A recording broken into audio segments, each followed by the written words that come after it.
Ini kisah nyata di masa lalu. Makanya sering baca tuh yang baik-baik lah, kisah salafus saleh, orang-orang soleh di masa lalu. Ada seorang hamba rajin sholatnya. Ini sahih riwayatnya, sahih. Rajin sholat. Tapi yang menarik tertuliskan, ya, ketika malaikat itu mendapat informasi, ya aras tertuliskan.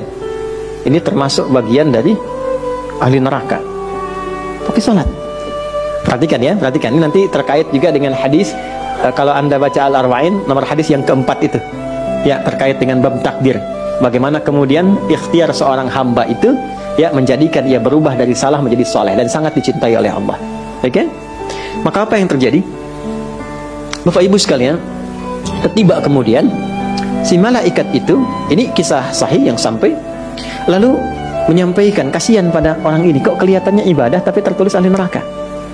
Maka disampaikan dengan cara yang Allahu a'lam, apakah menyamar atau bagaimana, tuliskan, kamu kok terus-terusan sholat, padahal belum tentu baik di mata Allah, belum tentu menjadi bagian ahli surga.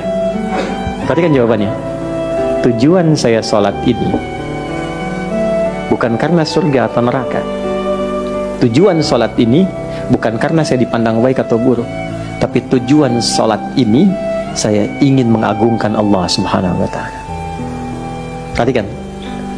Dan nanti ini menjadi cara bagi seseorang yang ingin bertobat. Jadi kalau ingin bertobat, tobatnya ingin benar, carilah perhatian Allah. Yang penting ridha Allah. Terus saja tobat sampai merasakan kenikmatan tersambung dengan Allah. Itu maksudnya. Jadi begitu keluar kalimat itu yang mengguncang arsy, itu yang dijadikan oleh Allah pelajaran bahkan pada alam malaikat untuk mengenal bagaimana rahmat Allah itu diberikan.